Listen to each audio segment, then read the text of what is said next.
If the ocean doesn't reach a point of equal and opposite force, it will just engulf the entire planet, right? There has to be an equal and opposite force at some point.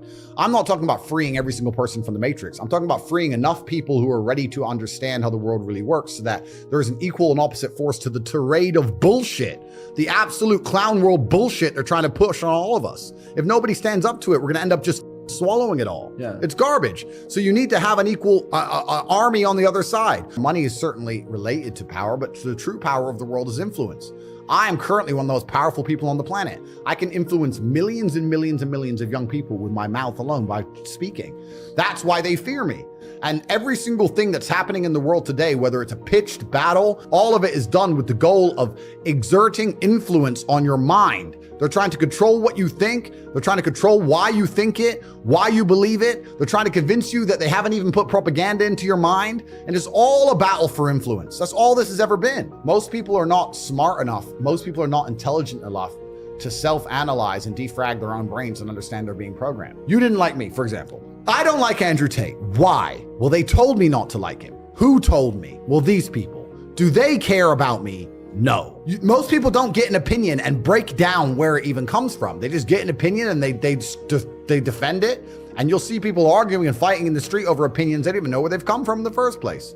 Most people are not intelligent enough for that. So everybody and everything you consume is going to influence you to a degree. The mass media machine is trying to influence everyone. I'm trying to influence everyone. I'm right here trying to influence people. I'll sit here and say, I'm trying to influence people at home. I did not say that girls above a certain age are horrible people. I did not say girls above a certain age are useless. I said girls above a certain age are less attractive than girls who are younger because of innocence. I'm talking about the Western world. And in the Western world, there's no girl at age, 32 in Las Vegas who is pure. Not a single one on the planet. So we can't sit here and apply what I'm talking about for the Western world to the Middle Eastern world. I'm under attack every single day. They're attacking my character. They're attacking my integrity. They're attacking my finances. They're attacking my freedom. They're attacking my companies. Every single day I wake up and there are people on the planet whose goal is to attempt to destroy me. So I am under attacks. I was kind of up and down. I was working in the fish market, but I was still fighting at the same time. I was training. Obviously, I was really young. Started to make a little bit of money fighting, but not much. And then I had different jobs. I sold television advertising and worked for an advertising company, etc. And I had my own business for a while trying to sell TV advertising. And I had a bunch of sales jobs back and forth, worked for car sales. I'd always been doing this and that, going from place to place. Unless it was a sales job, I never really took it that seriously because it was the unlimited commission that I found attractive. But outside of sales jobs, I just did my very best I did a whole bunch of things. It's been an eclectic, long, interesting journey. So I grew up with a bunch of very close Muslim friends, and I've always been not envious, but certainly I've had a large amount of adoration for their respect for their families, respect for their culture, their brotherhood, the way they operate. I've always thought it's a fantastic way to be. God knows the truth of our heart. So I know that my reversion is sincere.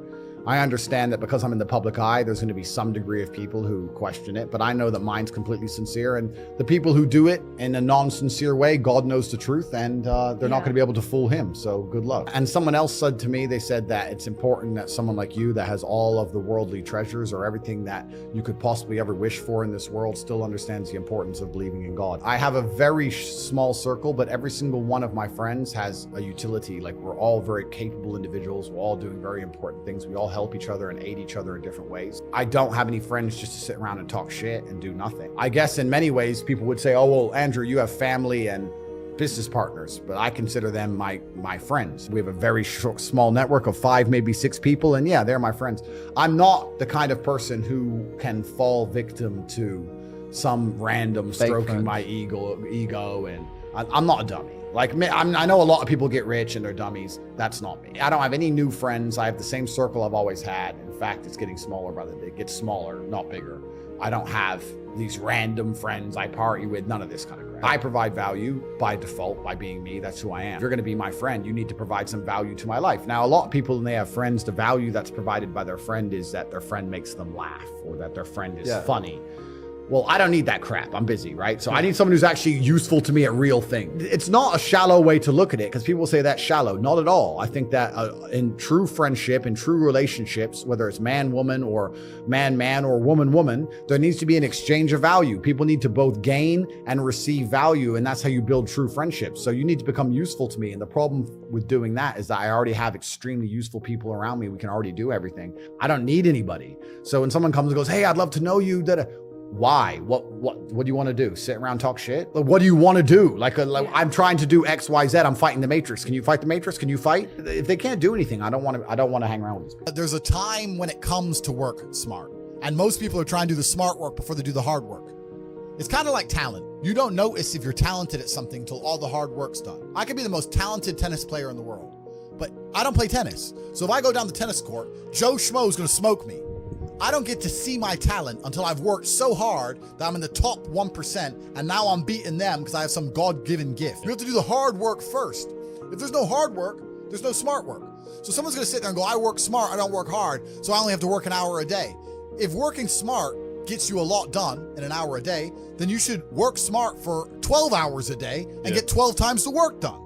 I am absolutely and utterly a believer in hard work. I'm a proponent of hard work. I have all this money and all I do is work. My entire life is work. This podcast is work. I'm getting in the car, I'm going to another meeting, work. It's all work. My entire life is work. And people don't want to look at life that way. They want to talk about work-life balance and being lazy and all this crap. I don't believe in any of that. I believe in if you want to win, you have to outcompete the man who's prepared to do nothing but work. It's player versus player. If you're going to sit there and go, I don't want to work more than an hour a day, well, the guy who does want to work more than an hour a day is going to beat you.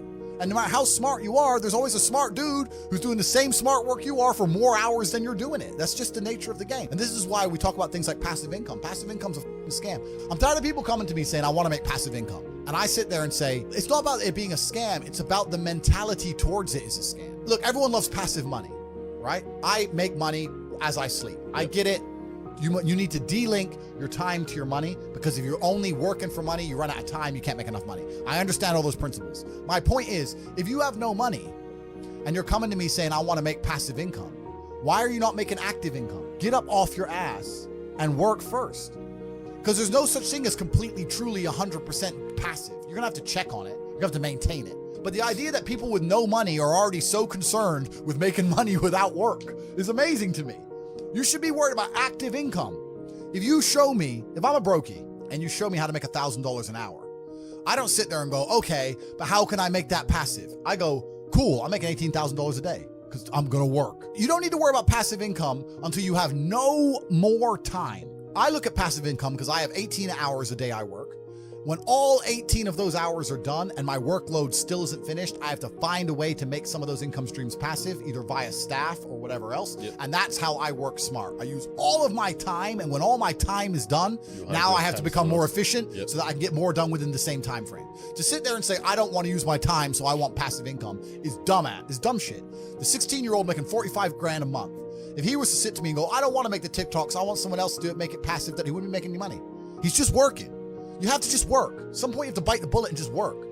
So when someone comes to me talking about passive income and they're a brokey, I'm like, you are just lazy. Lazy people never get anywhere in life, doesn't matter what it is. Doesn't matter if it's tennis or money. If you're lazy, you're never going to get